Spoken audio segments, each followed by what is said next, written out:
If we stopped focusing so much on the things that are bad, because terrible things are going to happen in the world. There is no escape from that. That is just a result of living as a human being on the planet Earth. But we can get closer to God and connected with one another if we can inject a little humor into our lives. Hello, everyone, and welcome to the Flow Over Fear podcast, where it is our mission to help you to rise above fear and realize your ultimate potential in leadership and life. I'm your host, Adam Hill, and it is my goal to share with you the human side of high performance. My guests share their experience with fear, anxiety, struggle, challenge, and most importantly, despite all of it, how they rose above it to achieve incredible results. So, if you're ready to rise up, let's get started. Hello, everyone, and welcome to Flow Over Fear. I am excited about today's show because I'm going to propose something that might seem a bit preposterous. It may sound crazy, but I believe that dad jokes, that's right, you heard me, dad jokes have the ability to save the world. And I don't just say this lightly like it's some kind of off-putting message or some way to get clicks. I really mean it. I have been doing dad jokes. I have been posting dad jokes on social media for about 8 years now, a little over 8 years. And I've found some amazing returns on that investment of doing that every day. And there's a reason why I started doing that. And I will share that with you over the course of this, episode. I'll also share, my reasonings behind this thesis that dad jokes have the ability to save the world. And I'll also share with you some strategies on how you can do it in your own life. This is not something that I just came naturally equipped to doing. I know a lot of people have mentioned to me, I don't know how you can pull those things out of thin air. Do you think of them off the top of your head or how do you think of all those? How do you post all that stuff? Well, the truth is like anything else, it's a muscle that you build, and there's strategies on how you do that. So I'm going to share some of those with you today, so that you can implement this in your own world and make your own family groan and make your own kids embarrassed, or your own family members embarrassed, or your pets, or whoever you want to make embarrassed. You will have that ability. And we're going to walk you through the path from unintentionally awkward to intentionally awkward. I'll explain what that means in a bit. But before I do, again, I shared that dad jokes have the ability to save the world. And that's a big concept. We have a lot of problems, a lot of challenges in our world today. There is no doubt about that. And I don't want to minimize those challenges by saying something silly like this, or proposing that we approach every single one of our international conflicts that may be going on by just meeting at the table and saying a dad joke. Although it may be a good start. I mean, have we ever tried it? We've tried the violence thing for thousands of years and it doesn't seem to be working, does it? But we've never tried the dad joke approach. So kind of tongue in cheek there, but kind of also saying maybe it's an opportunity to try that. And before you click out of here and think that I'm just going crazy, let me give you some context. I've been posting dad jokes for about 8 years now, since August 21st of 2015. And it's been one of the most incredible things that I've ever done for myself, because I've built some incredible friendships in the process. It's changed my outlook and attitude. The way that I start my day with a dad joke on Facebook, and it starts my day. And it's honestly helped me to persevere through some very, very personally hard times in my own life and my family's life. I know that I can speak for, some members of my family that even though they groan and they roll their eyes when I tell a stupid joke, I can say with all honesty that it has helped all of us to get through this. Some good humor, some positive outlook, some positive attitude. It shows that there's some stability in the world, that there's something greater than the problems that we have in our life, or that there is something worth laughing about. And that's a powerful, small but mighty thing to have. So while the topic of conversation in this episode is jokes and humor, what I'm going to propose is that this is probably the most important episode that I have ever done and maybe will ever do, because it it crosses the boundary of taking life seriously, of how seriously we take this life. There are some very serious things that happen in the world, and I'm not going to dismiss those. I'm not going to minimize those. But do we have to take all of it so seriously? Can we find some humor in it? Can we do that on a daily basis? I know I've been able to.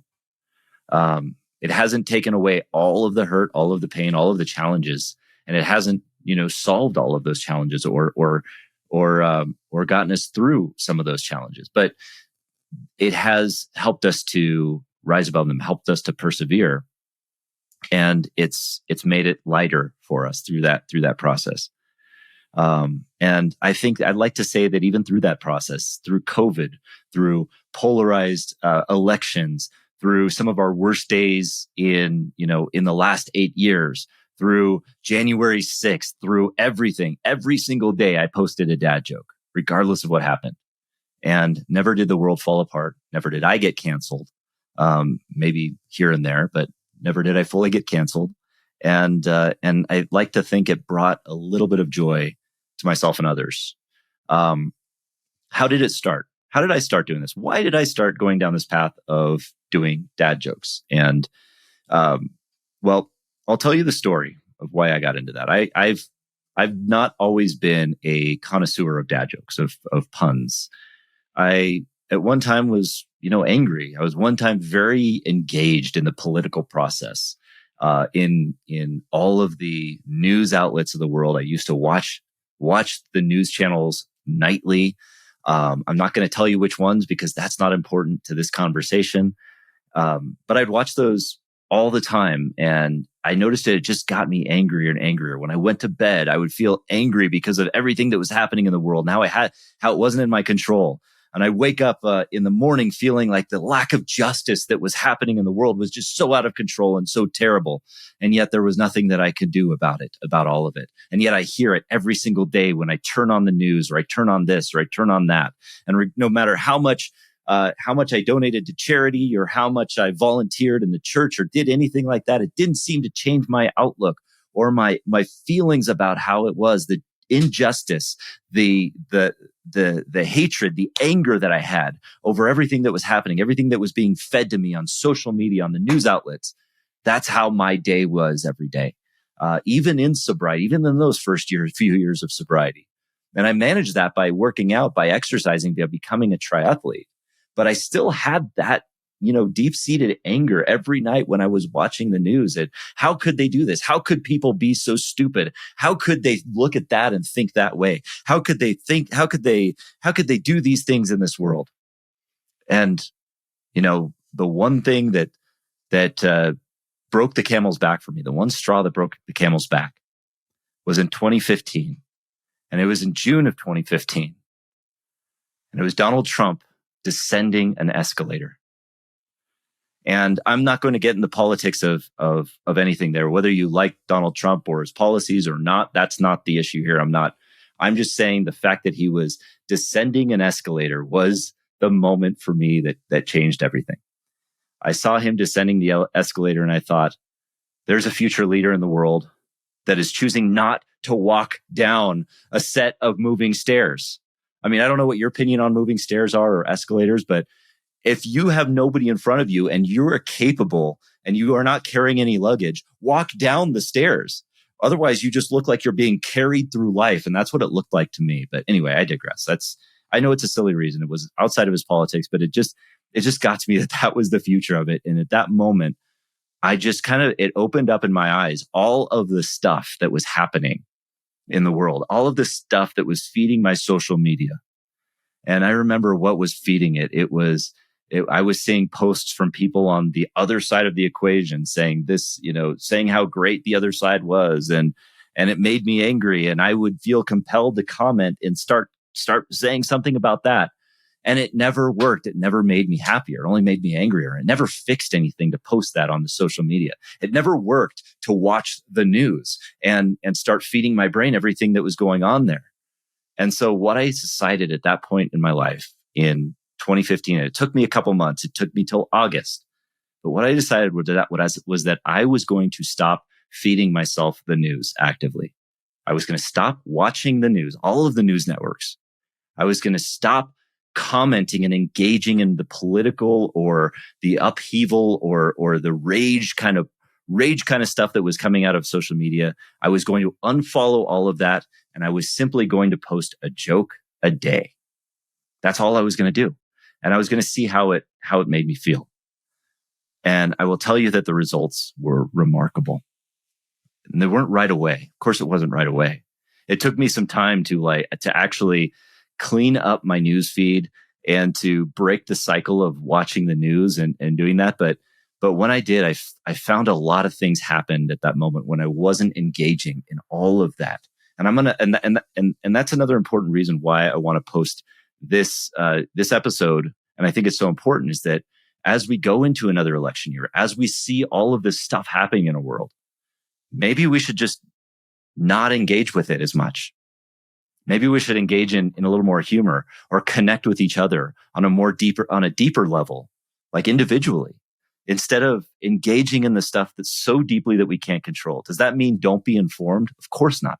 Even though I stopped watching the news and engaging in the social media, that does not mean I don't hear about the things that are happening in the world. It doesn't mean that I can't pick up a book and read about it and read about the things that are happening in the world and make my own decisions or talk with people individually, one-on-one on a connected level about what's happening and build those relationships. I'm just saying right now, that doesn't work on social media. It doesn't work by getting fed the news and just fed whatever you want to feel that the news is feeding you. And so I started posting a joke a day. I'll tell you what my first joke was. And it evolved from here. So I met a pirate today, and this was on August 21st of 2015. So I met a pirate today. Yeah, an actual pirate. Peg leg, hook for hand, eye patch, the whole deal. I became curious and I wanted to hear his story. So I asked him, how did you get your peg leg? And he responded, "Yar, I was swabbing the deck when a squid came up from the brine and grabbed me leg with one of his slimy tentacles. Tore it right off, he did." Wow, I said, that's horrible. I'm so sorry to pry, but how did you lose your hand? Aye, 'twas during a battle, and some scurvy scallywag sliced me hand straight off. That's amazing, I responded. I was bold enough to press a little further. So how did you lose your eye? Arg, I was resting on me deck when a bird came by and shit in me eye, the angry pirate said. Huh, and you lost your eye because of that? No, it was because that was the first day I was wearing me hook. Nar. Yep, that was it. Dumb joke, right? And here's the interesting thing about that. It wasn't even mine. It wasn't even my joke. I stole it. I just I essentially took another joke that I'd read somewhere else and posted it. And that's one of the great things about dad joke kind of comedy like this is we can pass it on. You can't do that with a lot of types of comedy. You can't just take a stand-up routine from Jerry Seinfeld and repeat it and claim it as your own. And but that's the beauty of dad jokes is it's like they're all of ours. They exist for all of us, and they're royalty free, and we can take them and tell them out freely amongst one another. So that's what's beautiful about it. It's almost like the most community oriented thing that happened, and it really helped. And so I think one of the problems is that we get too caught up in the negative in our world. And it's amplified through the dozens of news networks that we watch, the social media, and the way that everything is curated for us to appeal to what sparks our emotions. And it's extreme. And the problem is that when that happens, it's leading to us being overly cynical. It's leading to us being more anxious and angry and polarized. It's leading to mental health issues in our society that are just overwhelming us. And it's not sustainable. We need to change it. And one of the ways that we can do that is through laughter. Because if we don't, it results in us becoming angry, polarized. We take the external issues that are out of our control and we take them very personally. But that laughter truly can be the best medicine, as cliche as it sounds. Cliches exist for a reason. God gave us the ability to laugh, and he gave us the ability to laugh, even despite some of the worst things that happen in our lives. Think of some of the times in your own life where you've just belly laughed, had those laughs where it was just like, oh my God, that was such a terrible joke, but you laugh harder than you think. I mean, did it happen? When did it happen? And I can think of times in my own life where I've been at maybe a funeral or sad events, or times when I've been the most sad, but somebody says something funny and it breaks the pattern and everybody laughs. And we connect on that level. We connect more deeply on that very sad or very personal day. We come out of it more connected instead of scared or frightened or sad or angry or disconnected. That laughter truly is, and I found it to be, the best medicine. And here's what I found after 8 years and more than 3,000 dad jokes on social media is that my life has changed. I mean, what I see in the world has changed. I don't just have it curated for me. I see I see more of what's happening, and I see it more objectively. I see that we can connect despite our differences with that humor. I've stopped internalizing those external problems, and I've just not been as angry. I've been happier, more lighthearted. My social media has become friendlier and happier and more curated around dad jokes. And yeah, that's kind of how I built my identity. And I wouldn't change that. My attitude and outlook have changed for the better. And I just see things more optimistically.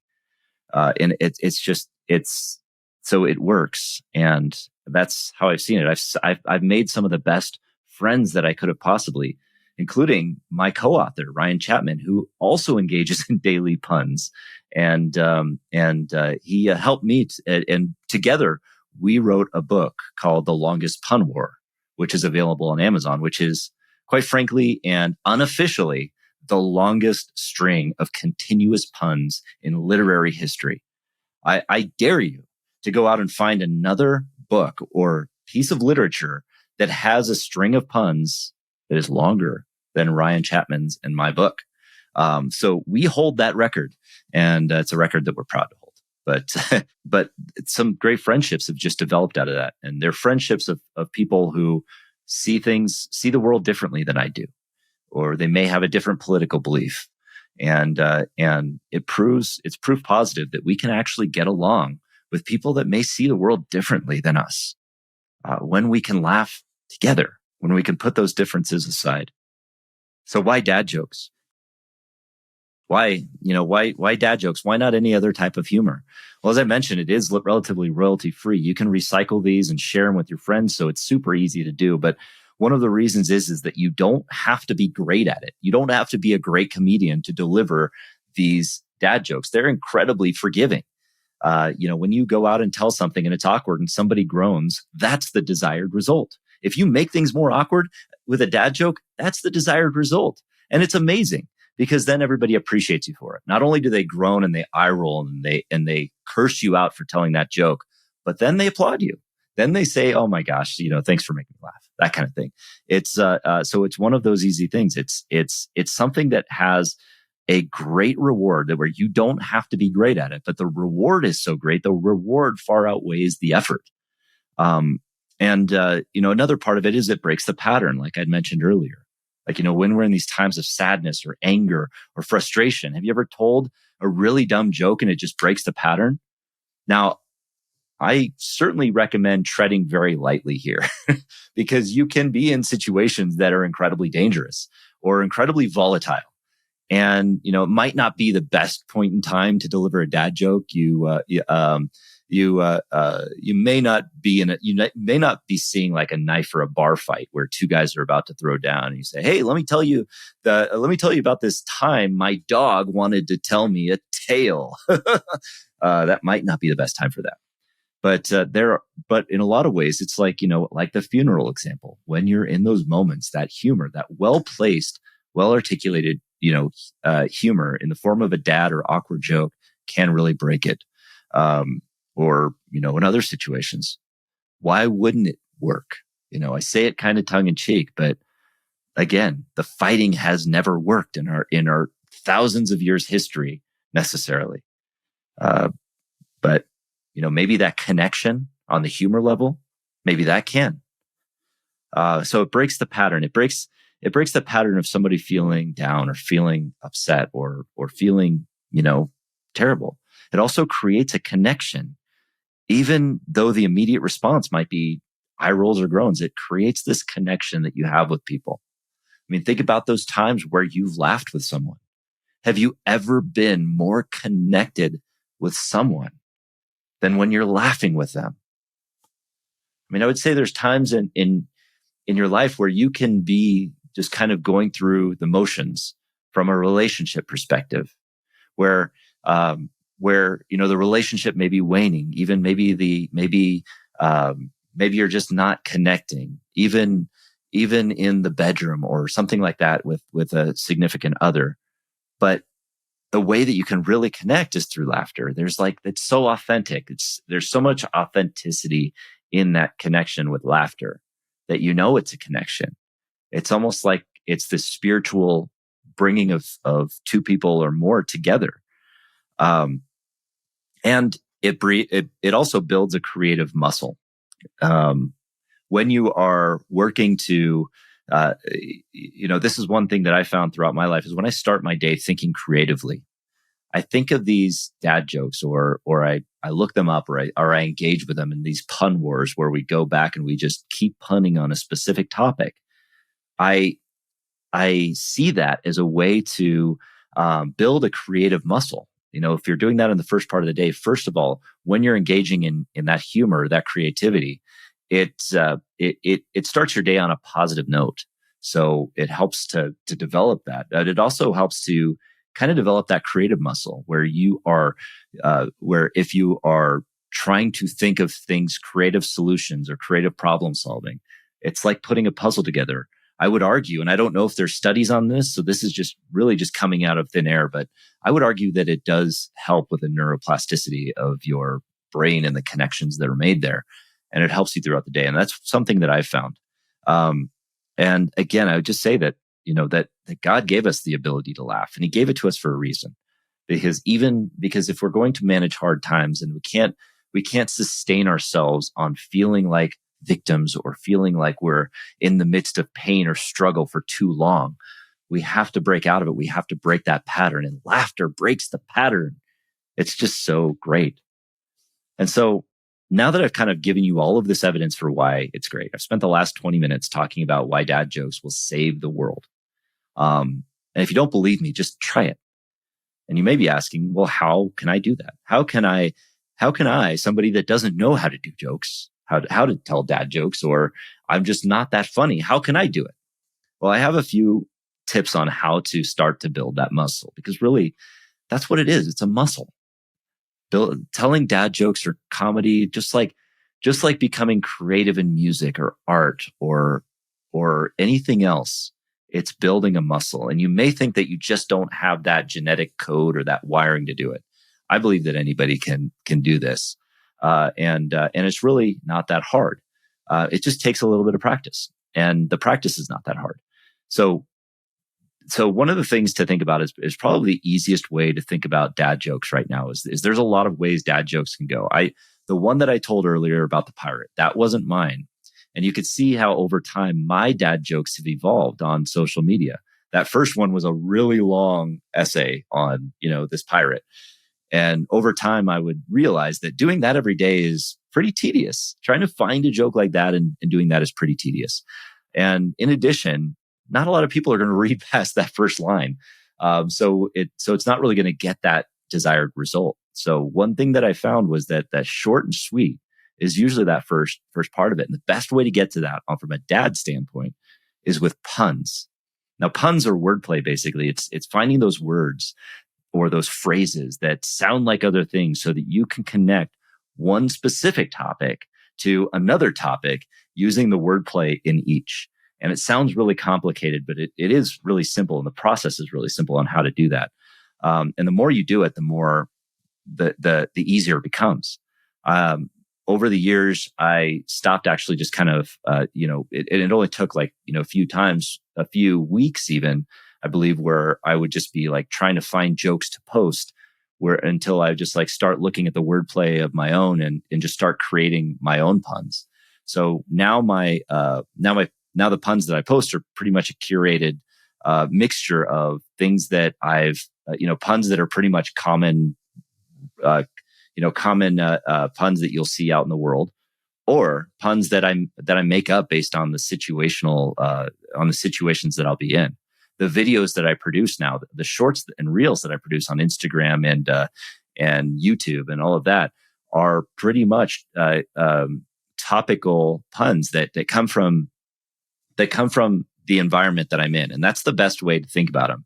Because if you want to tell those in situations, and again, I caution being a little bit being careful to know what situation you're in and the danger and ultimately the environment you're in.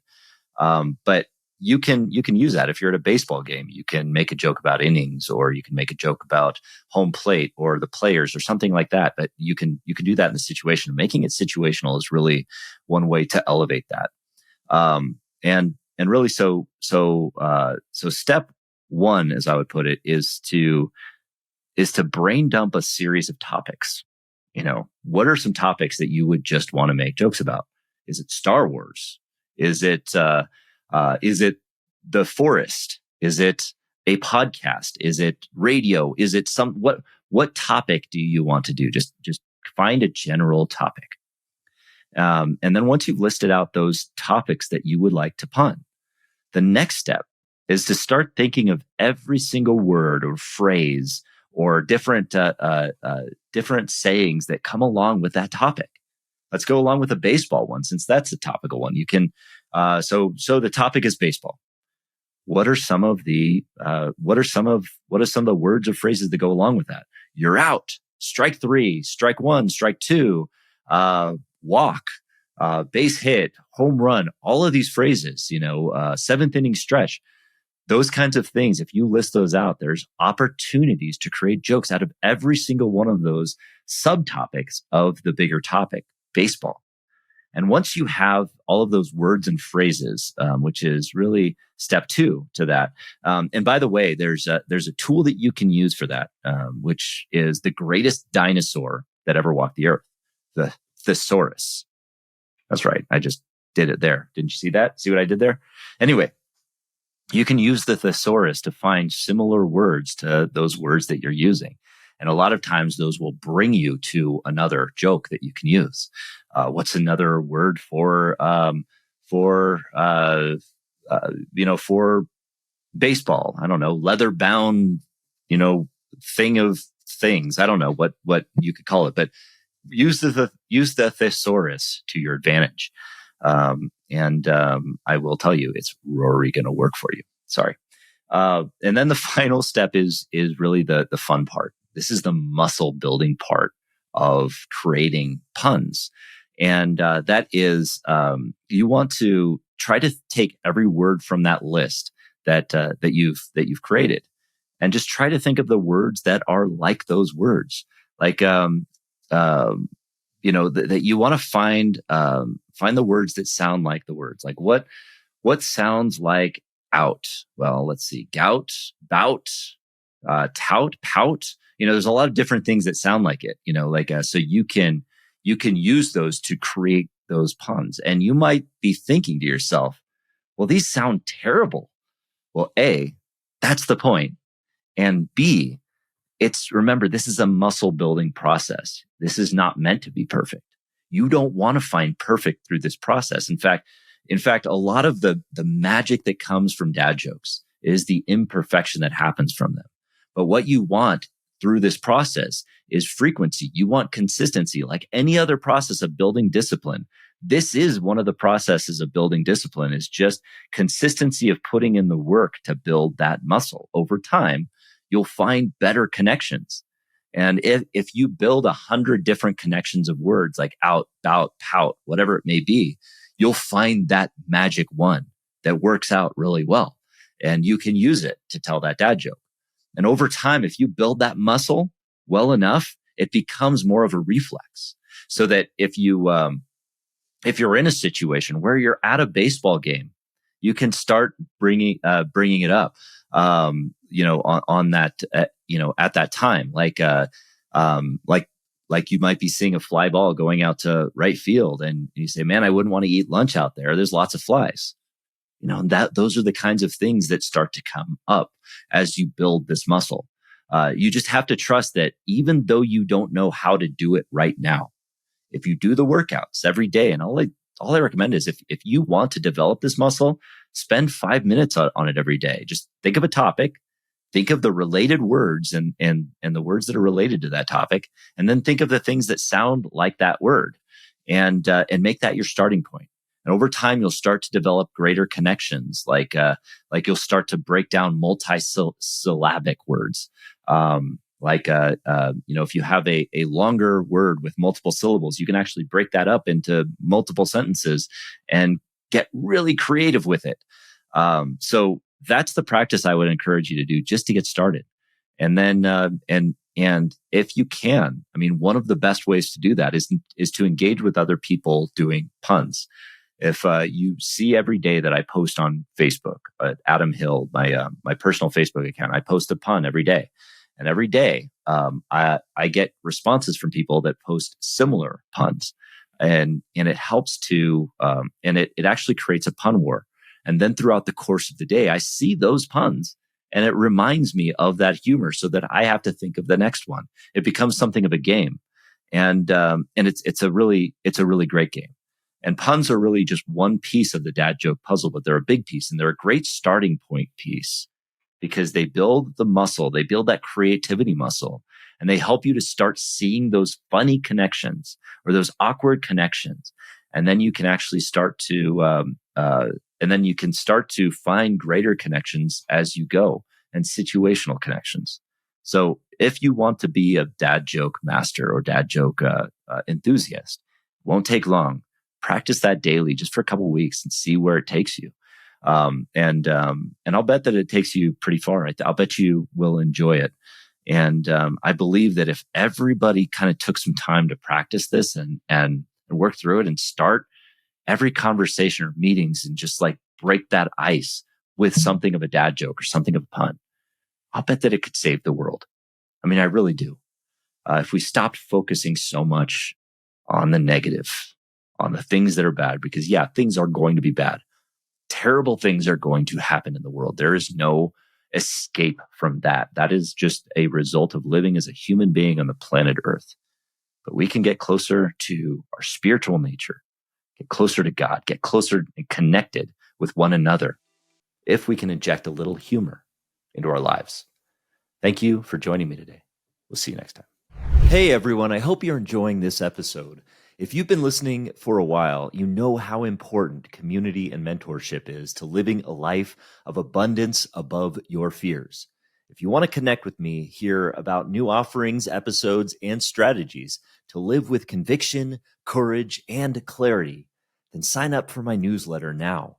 It's a way to stay connected to me outside of social media and bring a little empowerment to your inbox, and maybe a few dad jokes here and there. Sign up now at adamcliffordhill.com. Hey everyone, thanks for tuning in to the Flow Over Fear podcast. If you'd like to learn more about getting into flow and learn the foundations of flow, I have a free video series on my website at www.adamcliffordhill.com called The Foundations of Flow. Feel free to go there and download it and start your journey to rising above fear and achieving greater flow in your life. If you like this episode, and I'm guessing you did if you stuck around for this long, then please do me a favor and hit the subscribe button, and you will receive notifications when I have new interviews, new recaps, and new trainings that pop up on YouTube. Thanks again for joining us.